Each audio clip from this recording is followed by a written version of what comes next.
Sa mga nagtataka kung paano ko to ginawa, tara tuturuan ko kayo. Gawa ka muna ng video na kagaya nito, na parang may nakikita ka sa taas, tapos tinalunan mo. Tapos sa ibang aktingan dyan, ikaw na bahala. At kung meron ka ng ganyang video, punta sa CapCut tapos click mo new video at i-add mo yung ginawa mong video. Ang unang gawin natin dito, focus ka sa part na inangat muna yung kamay mo. Dito na part itap mo ang clip para mag-highlight at hanapin mo ang freeze.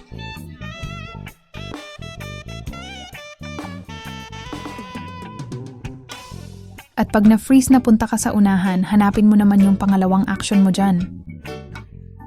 Dito na part hinto ka lang dyan at hanapin mo ang freeze. At pag na-freeze na move ka na naman sa unahan at hanapin mo yung ikatlong action mo, same pa rin hanapin mo ulit ang freeze. At pag na-freeze na lahat, balik ka sa una mong na-freeze. At itap mo para mag-highlight at ilaglag mo gamit ang overlay.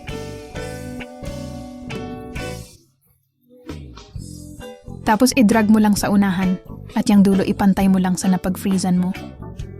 Tapos dito itap mo yung nalaglag na clip at alisan natin yan ng background gamit ang Remove BG. And click mo auto removal kapag naka-pro version ka. At dito pinantay ko lang yung naka-freeze na clip sa part na tumingin sa taas, yung isa kong character sa main clip, pero pwede mo rin yung isagad sa unahan. Tapos yung naka-freeze na clip, itago muna natin yan sa taas. At dito maglalagay na tayo ng diamond or keyframe. Tapos abante mo kunti dyan sa naka-split. Ipantay mo yung naka-freeze na clip at may automatic na diamond na lalabas dyan.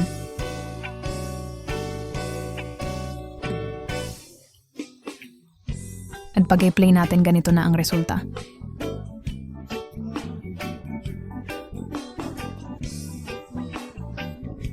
O diba? Tapos ang ikalawang naka-freeze na clip naman, same lang po ang process. Ilaglag mo gamit ang overlay. I-drag mo lang sa unahan at yung dulo ipantay mo lang sa naka-split sa taas.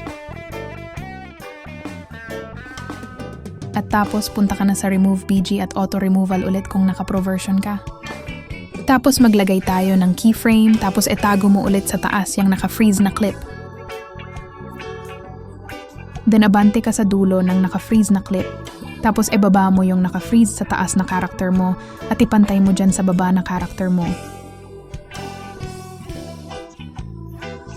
At pag okay na abante ka sa ikatlong naka-freeze na clip at ibaba mo ulit gamit ang overlay. At same process pa din po, e-drag mo at ipantay mo ang dulo sa naka-split sa taas. Tapos hanapin mo ang Remove BG. Click ang Auto Removal. At itago mo ulit sa taas at maglagay ka ng diamond. At abante sa dulo, tapos ipantay mo yung nakatago na character mo sa ibaba na character mo at may automatic na diamond dyan. At pag okay na pwede na yung i-export at ikaw na bahala maglagay sa mga sounds effect. At alam kong kaya mo na yan.